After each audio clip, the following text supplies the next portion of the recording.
Hello, I'm Severin Suzuki speaking for ECHO, the Environmental Children's Organization. We're a group of 12 and 13-year-olds trying to make a difference.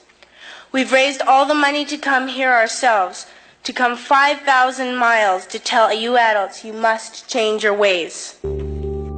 Coming up here today, I have no hidden agenda. I am fighting for my future.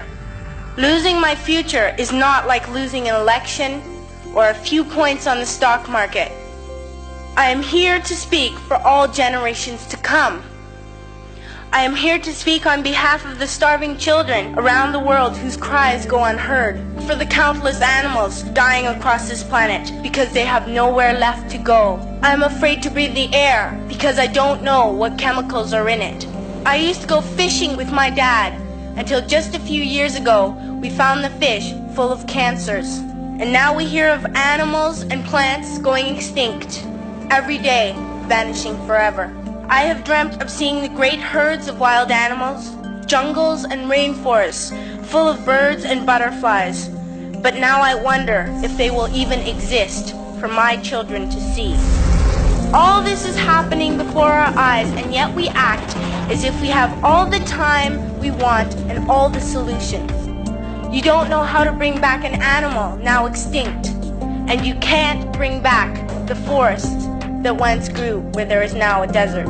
If you don't know how to fix it, please stop breaking it. Here, you may be delegates of your government, business people, or politicians, but really, your mothers and fathers, sisters and brothers, aunts and uncles, and all of you are someone's child.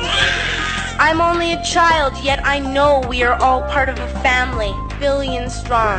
In fact, 30 million species strong. I'm only a child, yet I know we are all in this together. In my country, we make so much waste. We buy and throw away, buy and throw away. And even when we have more than enough, we are afraid to share. We are afraid to let go of some of our wealth. I wish I was rich.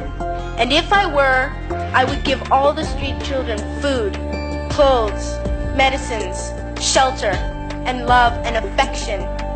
If a child on the streets who has nothing is willing to share, why are we who have everything still so greedy? I can't stop thinking that it makes a tremendous difference where you are born. That I could be one of those children starving in Somalia or a victim of war. I am only a child, yet I know if all the money spent on war was spent on finding environmental answers, ending poverty, and finding treaties, what a wonderful place this earth would be. And now 20 years have gone by. We have not even come close to achieving the sustainable transition that we knew we needed back then.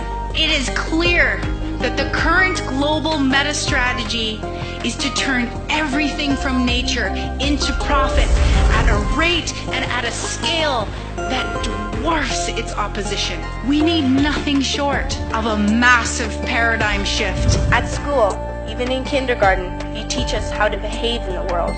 You teach us to not fight with others, to work things out, to respect others, to clean up our mess, not to hurt other creatures, to share, not be greedy. Then why do you go out and do the things you tell us not to do?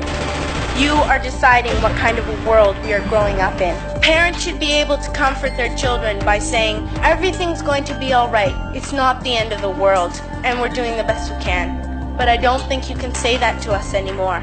Are we even on your list of priorities? My dad always says, you are what you do, not what you say. Well, what you do makes me cry at night.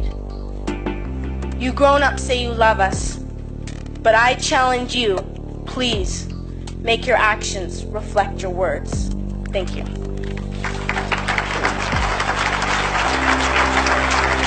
We are desperate to hear someone speak the truth, speak this message. We need someone to cut through all of the rationalization that we have built up for the destruction of our planet. And no one can do this better than those with everything at stake, which is our youth. Thank you for setting an example for me and other young activists.